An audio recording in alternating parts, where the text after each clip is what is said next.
estuviese vacío, Dios no estaría aquí en este lugar. Amén. Pero como estás tú, Dios es un caballero y viene a visitarte, a estar contigo. Amén. Hermanos, ¿habéis visto cuando una persona se esfuerza? Cuando hay esfuerzo, en el Señor hay bendición. Y todo lo que se propone un cristiano, las metas que se proponga un cristiano en el Señor, las va a conseguir. Amén. Cuando hay disposición en el corazón, hermanos, se alaba a Dios con gozo y alegría. ¿Habéis visto el coro? Eso que es el primer día. Vais a ver cuando pase una semana. Yo quiero ir a las semanas colaborando, animando.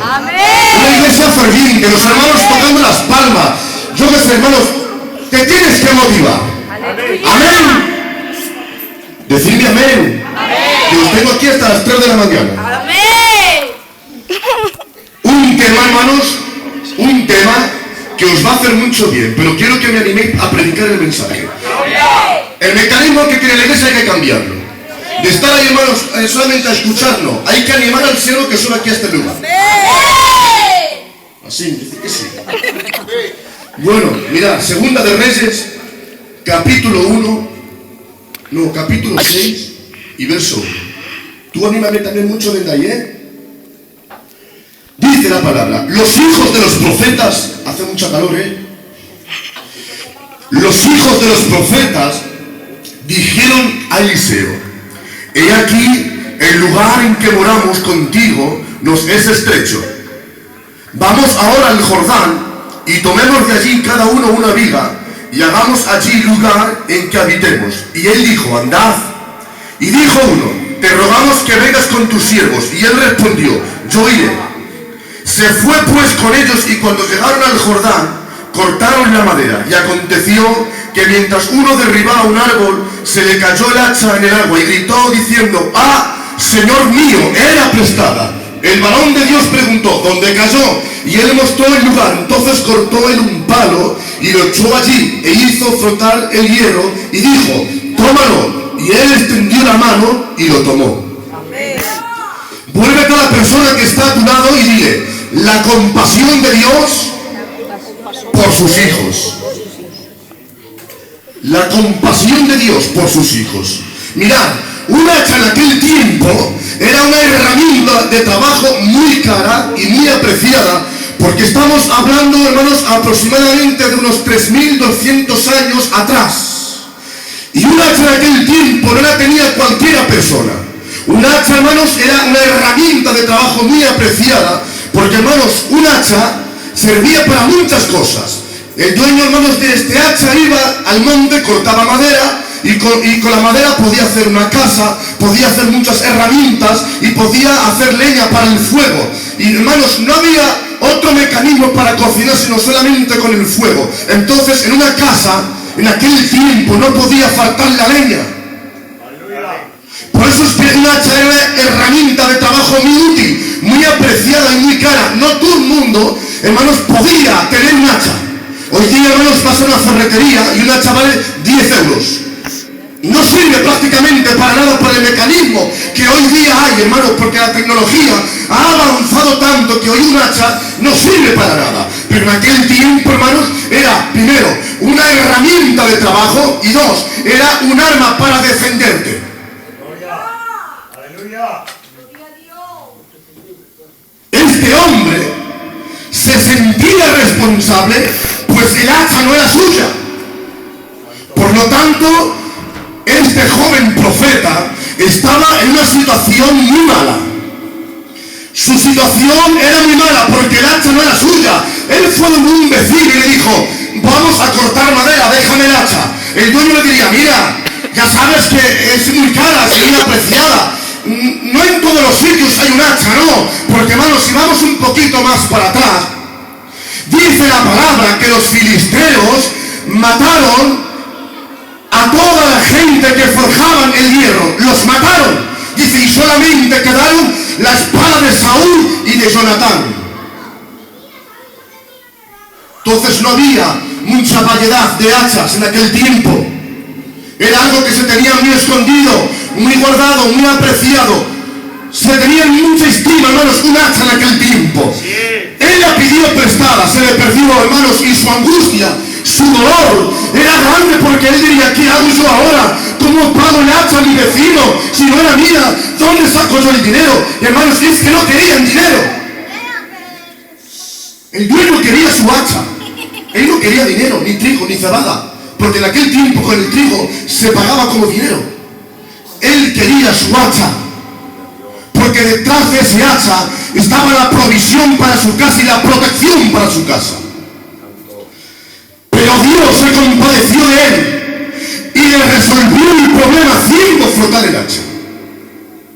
Entonces, lo primero que vemos aquí, la compasión de Dios cuando una persona está en una situación difícil. Dice la palabra que Dios es amor, Dios es misericordia y Dios es justicia. ¿Sí o no?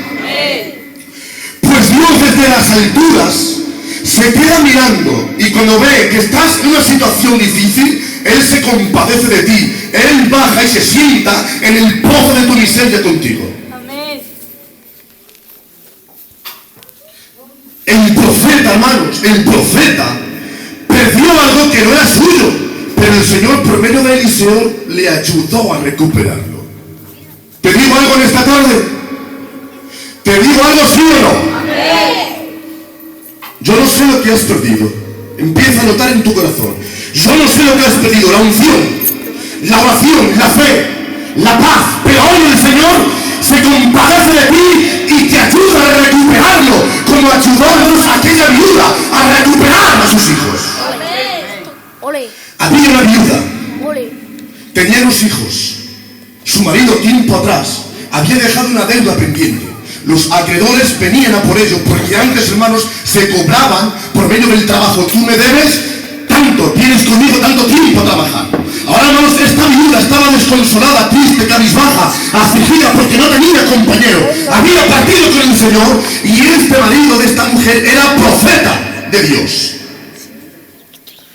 Tienes mala hostia, macho. Y le dice Eliseo, ¿qué tienes en casa, mujer? Y le dice, una vasija de aceite. Escuchad bien. Una vasija de aceite. Es decir, que esta mujer no tenía muebles. No tenía nada en casa, porque si llega a tener muebles, tiene que tener cosas de valor, las vende, hermanos, y paga a los acreedores. Solamente tenía una vasija de aceite. Prototipo de la unción de Dios. Tenía, hermanos, lo más importante, el Espíritu Santo en la casa. Y hoy más que nunca, hermanos, lo más importante es tener a Dios en el hogar. Amén. De nada sirve tener las casas atesoradas, tener grandes lujos, tener lo que tú quieras tener, pero como no tengas la paz de Dios en tu corazón y en tu casa o en mi casa, de nada sirve. Amén. Lo importante es que vayas a tu casa y en cada rincón de tu casa te encuentres con la paz de Dios. Amén. Eso no hay dinero con qué pagarlo. Amén, verdad.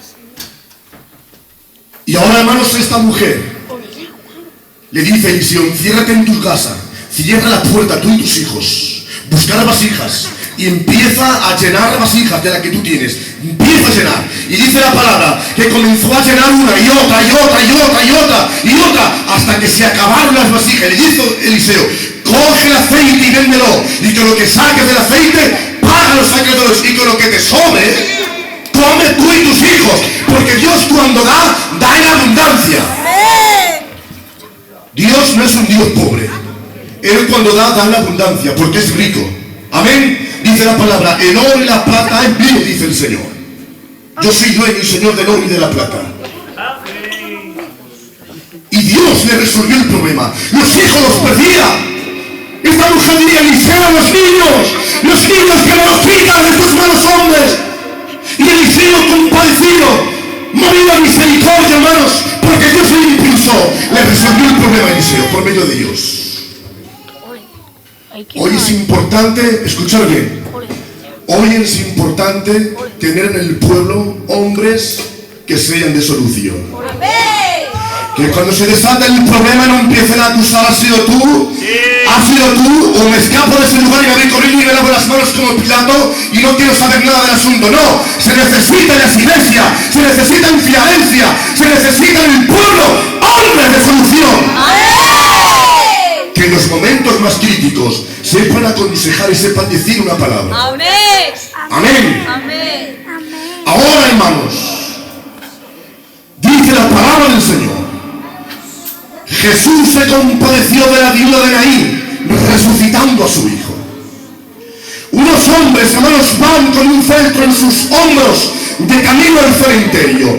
La madre iba detrás, desfavorida, triste, cabizbaja, angustiada, llorando, herida. Imagínate, hermanos, la pérdida de un hijo. Y ahora, hermanos, me imagino la muerte danzando delante de estos hombres, danzando, pegando saltos de gozo y de alegría, porque se había llevado a un joven. Pero mira por dónde, hermanos, allí ha habido una confrontación de poder. Se ha encontrado Cristo con la muerte, la vida con la muerte. Por primera vez, hermanos, se han chocado la vida y la muerte. Y Cristo, hermanos, levantando su mano, ha parado, hermanos, el entierro y le ha dicho: ¿dónde vais?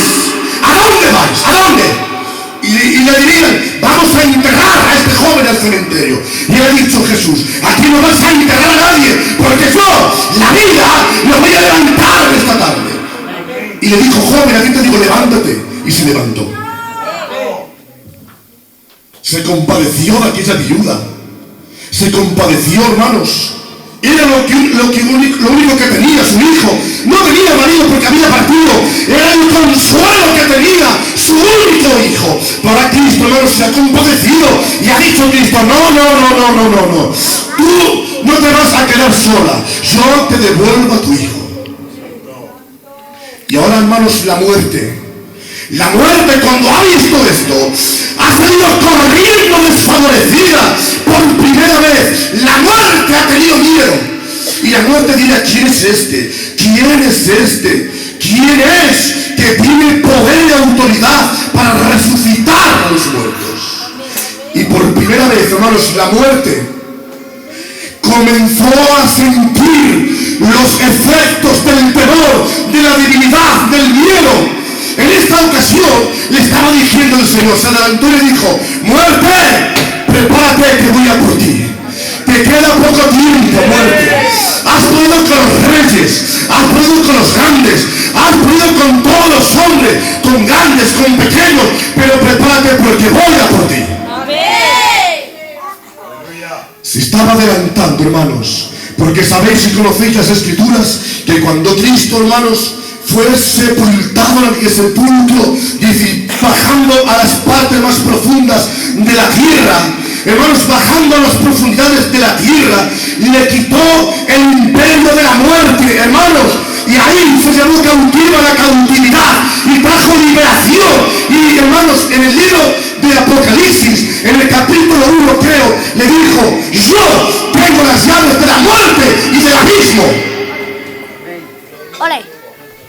En aquel lugar, hermanos, en aquel lugar, un lugar oscuro, un lugar horrendo, un lugar, hermanos, donde la muerte tenía a la gente oprimida, ha bajado nuestro Cristo, lleno de unción, lleno de poder, lleno de autoridad. Y cuando ha entrado a ese lugar oscuro como una cueva, su gloria, hermanos, ha resplandecido aquel lugar. La muerte, cuando lo ha visto, no ha podido aguantar, ha salido corriendo, buscando un rincón, buscando, hermanos, una salida, pero no ha podido. Y cuando Cristo la ha tenido arrinconada, hermanos, en un rincón, le ha cogido la pechera, le ha tirado al suelo, le ha pisado la cabeza y le ha dicho: muerte, yo soy tu muerte. Amén. Y Cristo venció la muerte. Amén. Por eso los cristianos no tenemos a la muerte. Ahora nosotros nos ensoñamos de la muerte. ¿Saben por qué? Porque el cristiano, cuando parte, no muere, duerme. Amén. Duerme. Y cuando suene la trompeta, ese es el despertador que Dios va a usar para los cristianos que están durmiendo en él. Amén. Gloria a Dios. Esta mujer iba de camino a enterrar a su hijo. Y yo te digo en esta tarde, quizás vas de camino a enterrar tus ilusiones, tus sueños, tus metas, tus propósitos, tus años, pero Jesús se compadece de ti como se compadeció de aquella viuda y te sale al encuentro en esta tarde en tu camino y te dice: yo, no temas, yo, la vida, estoy contigo. Amén. Está contigo el Señor. Amén. El que creó los cielos y la tierra está contigo. El que resucitó a Lázaro después de 4 días está contigo. Quien levantó la vida de Jairo está contigo. Quien reprendió los vientos y a los mares y humedecieron están contigo. El que sanó al ciego Bartimeo está contigo. Quien levantaba a los paralíticos está contigo. Quien sanaba a los leprosos está contigo. El Dios Todopoderoso está contigo. No te preocupes, no temas. Confía en mí, te dice el Señor. Está Dios contigo. Y estando Dios contigo, no tienes nada de qué temer. La muerte ya está vencida. Nosotros ahora nos enseñoreamos de la muerte.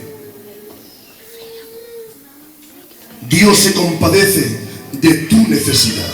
Escucha bien esta palabra. Dios se compadece de tu necesidad. Israel fue sustentado por la mano del Señor por 40 años en el desierto.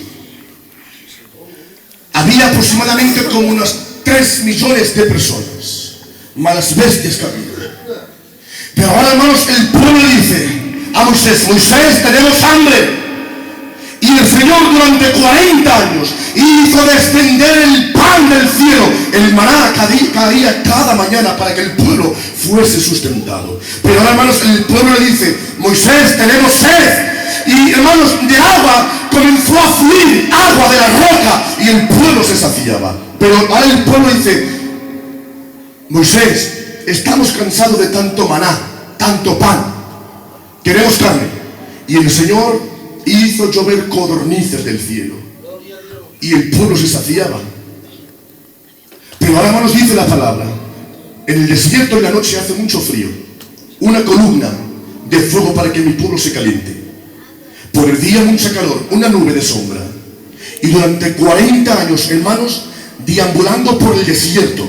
Y dice: los calzados no se rompieron, las vestiduras no se envejecieron. Hermanos, 40 años. 40 años y Dios sustentó al pueblo de Israel. Te digo algo, no sé cuál es tu situación, pero recuerda, Dios se compadece de ti cuando estás en una situación difícil. Por lo tanto, no mires tanto la grandeza de tu problema, sino mira la grandeza del Dios que tienes.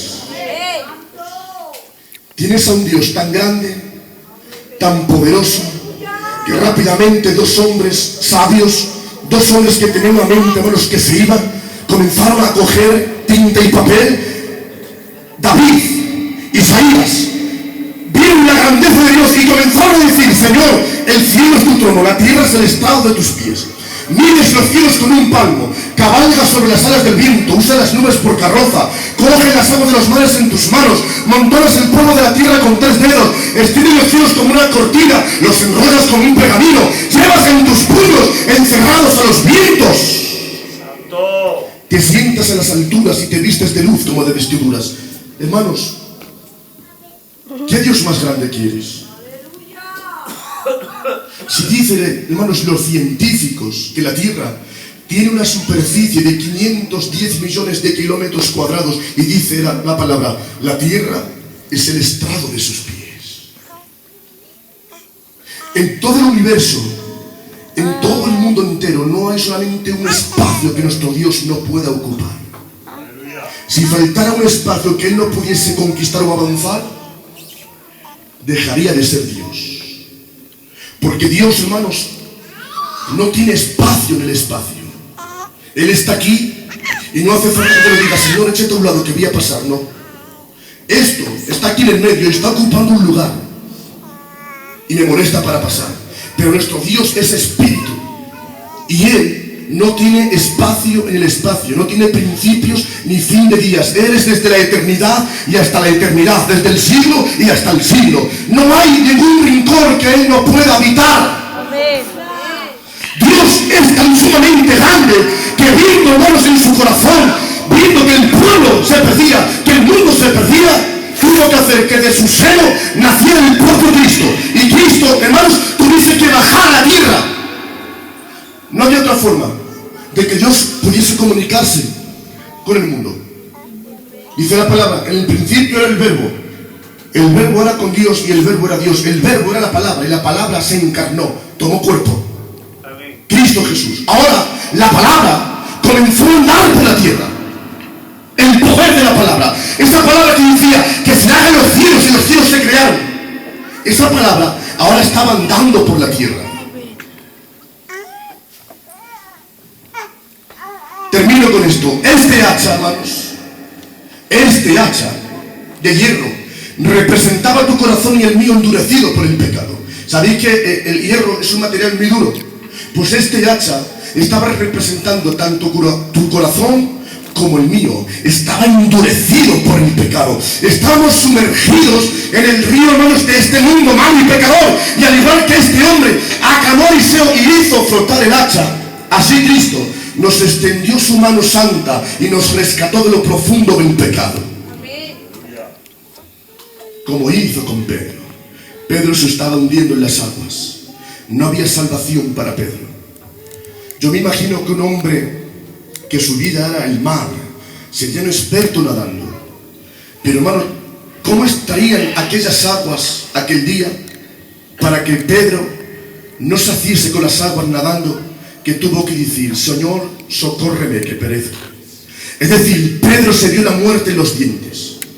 Si no, hermano, de 4 brazadas se sube a la barca.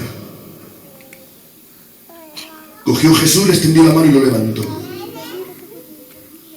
Se estaba hundiendo Pedro. Pero al igual que Pedro, todos los que estábamos aquí nos estábamos hundiendo.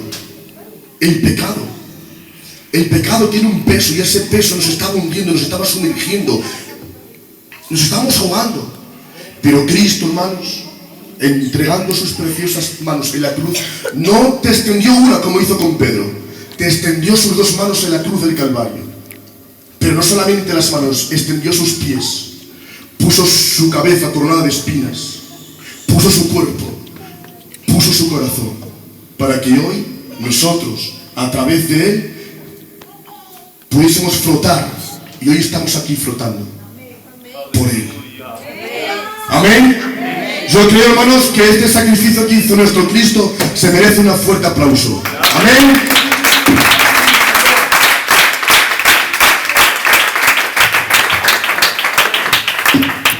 Recuerdan esta tarde la palabra, la compasión de Dios por sus hijos. Bueno, hermanos, yo en esta tarde quiero animarte, que con gozo, con alegría, con entusiasmo, como hoy, hermanos, hoy he visto colaboración y eso es lo que yo quiero ver. Ver la gente cómo adora, cómo ensalza a Dios, cómo con libertad comienza a adorar al Señor, y venimos a este lugar, hermanos, con gozo y con alegría en el corazón. Amén. Y cuando digamos un aplauso, hermanos, aplaude con alegría, con gozo, con fuerza, porque es para Dios. Cuando estamos los hijos predicando, anima, amén, aleluya, gloria a Dios. Cuando una persona haga una oración, todos, amén. ¿Sí o no? Si yo te contara los problemas que tengo, me diría: pastor, yo no sé cómo vienes a este lugar, pero yo vengo, hermano, porque me esfuerzo. Hoy me ha caído agua venido para acá, que no veíamos nada. Los 2 niños los he dejado malos allí en casa. Los 2 niños malos. Y puedo llamar a cualquiera de los hermanos: no puedo ir a hacerles un cargo del culto. Y yo sé que ellos los hacen, pero yo he dejado a mis niños malos allí. Un agua que me ha caído una tormenta, que no veía nada por la carretera. Y aquí hemos estado a las 6:30, a las 6:20 con el candidato haciendo una oración en la casa de nuestro hermano Ramón. Amén. Entonces, ¿qué es lo que quiero? Que por mucho que haga yo, si tú no pones de tu parte, de nada sirve. Amén. Aquí tenemos que colaborar todos, cooperar todos. Amén. Necesito la ayuda de todos, porque yo aquí no soy ningún Superman. Yo no he venido aquí como un superhombre, no. Necesito la ayuda de los obreros, necesito la ayuda del candidato, necesito la ayuda de los hermanos, de las hermanas, del coro, de todos, en conjunto, en general, y todos vamos a tirar de esta obra. Amén. ¿Sí o no? Amén. Aleluya. Pues hasta aquí el culto, gloria al Señor. Bueno, mañana hacemos culto. Va a haber gente que va a salir de viaje. Mucha gente se va a ir mañana. Nosotros. Bueno, yo hago culto mañana. Con que vengan 2 o 3 yo hago culto. El jueves no hay culto porque es el día de los santos. Y el viernes libramos. Entonces, hacemos culto mañana y después de mañana hasta el sábado ya no nos vemos. Amén. A ver, hoy es martes. Le toca la limpieza a la hermana Vito, a la hermana Emilia del cordobés. Venga, vamos a cerrar todos los ojos por respeto al Señor.